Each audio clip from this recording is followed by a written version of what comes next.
Magandang umaga po sa inyong lahat. Good morning sa mga sumusubaybay sa atin, maging sa kanilang mga tahanan. My dear brothers and sisters, our first reading from the Acts of the Apostles started with a problematic situation. Greek-speaking disciples or followers of Jesus felt that they were being abandoned. Alam nyo, ganun naman talaga eh. Kapag lumalaki ang bilang ng grupo, merong mga napapabayaan.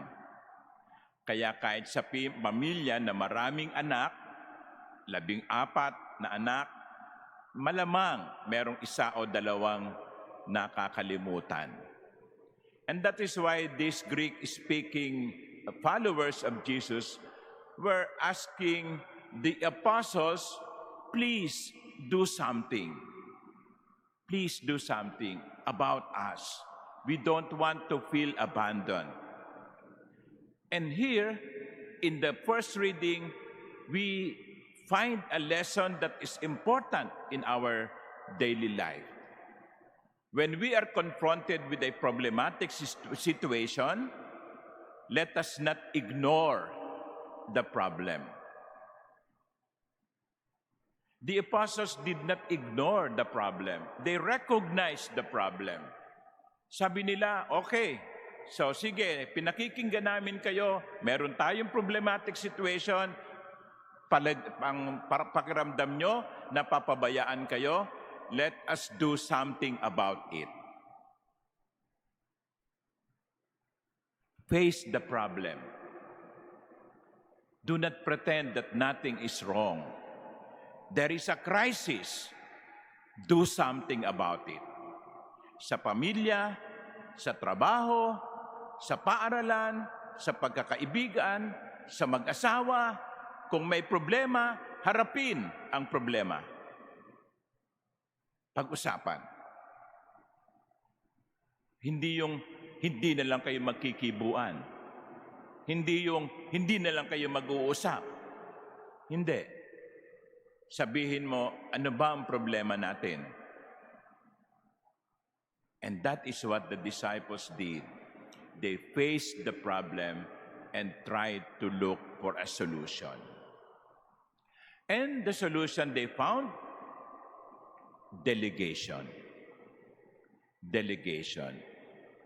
The apostles recognized that they should not abandon the service of the word, the preaching. That is their primary mission. That is the primary task. They did not abandon that either. But they looked for another solution. And the solution they found was to delegate. Hindi nila sinolo ang problema. So una, kung may problema, harapin. Hanapan ng solusyon. At madalas, ang problema ay nabibigyan ng solusyon sa pamamagitan ng pagbabahagi nito. Okay, let us think what we can do, what we can do. Hindi yung what I can do. Kasi ang problema sa iba, sinosolo ang problema.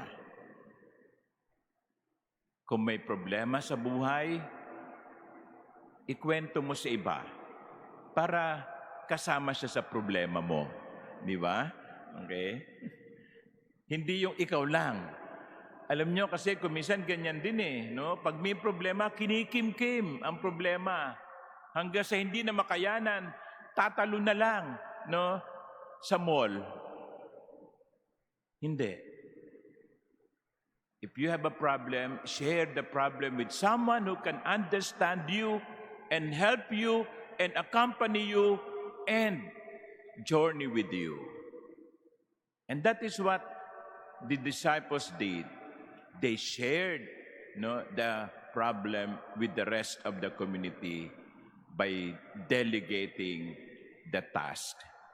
Hindi lang sila ang kumikilos. Hindi lang sila ang gumagalaw. Ibinahagi nito sa lahat. Mga minamahal kong kapatid, Sa buhay natin, marami tayong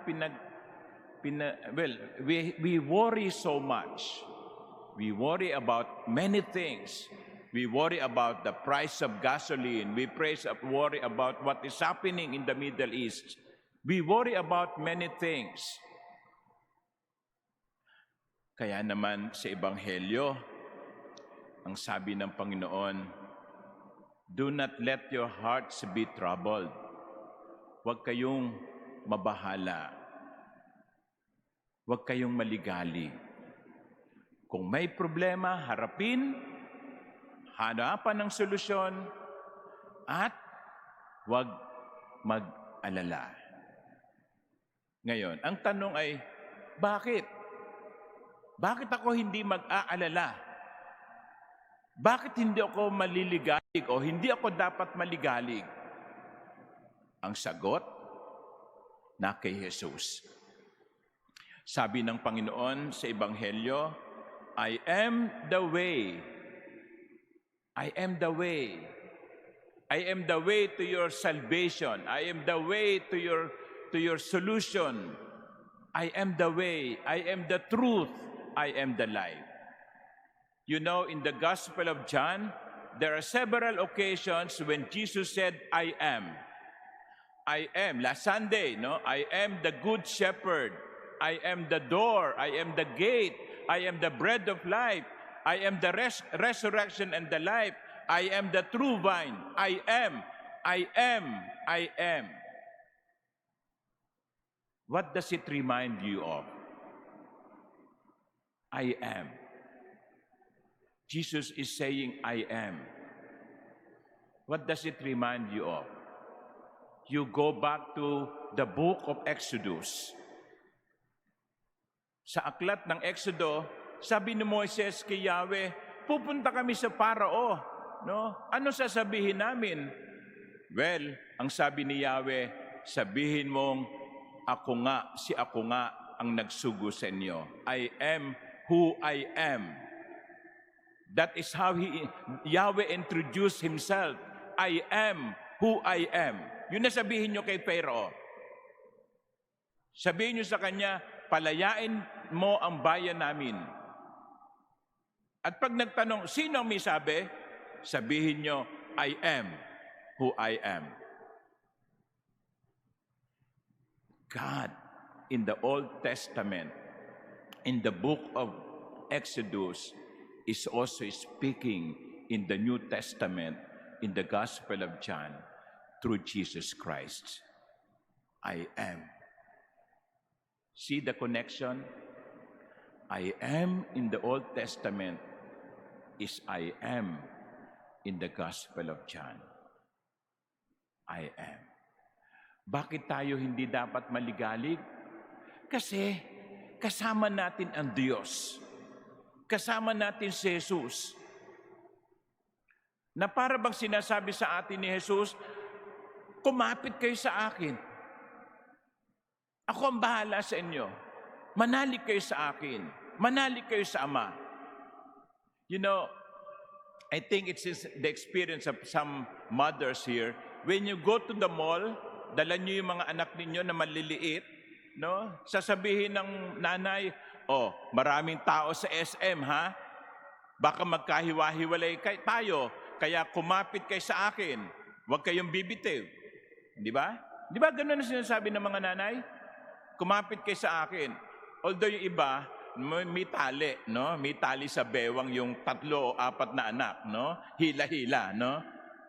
Wag naman sa leeg, ha? No? Okay? Pero yung iba, kapit lang. Ang sasabihin ng nanay, kumapit ka sa akin, huwag kang bibitiw. Ganon din ang sinasabi sa atin ni Jesus. Bakit hindi tayo dapat mabahala?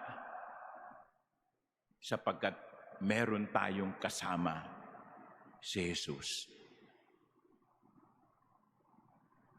Kahit na totoong kumisan, hindi lahat ng problema ay nabibigyan ng solusyon.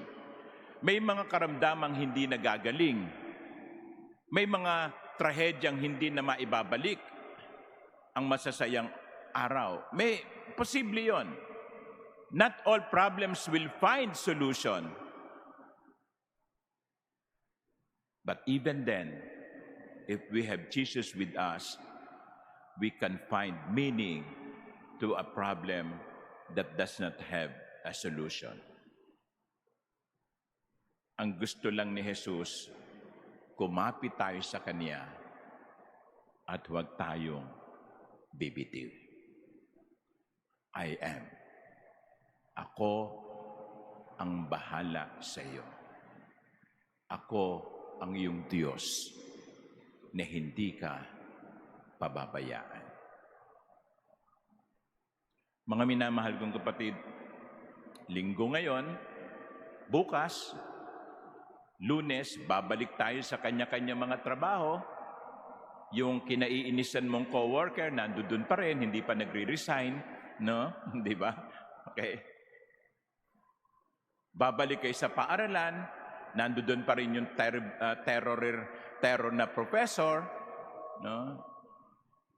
But sana, sa pagdiriwang natin ng misang ngayon, at nakita natin na kay Jesus ang kahulugan ng lahat, at kasama natin si Jesus, sana haharapin natin ang problema bukas ng may mas matatag na kalooban at mas may matibay na pananalig sa Diyos. As I said, not all problems will find solutions. But let us remember, we are not facing the problems alone. We are facing the problems with God. Amen.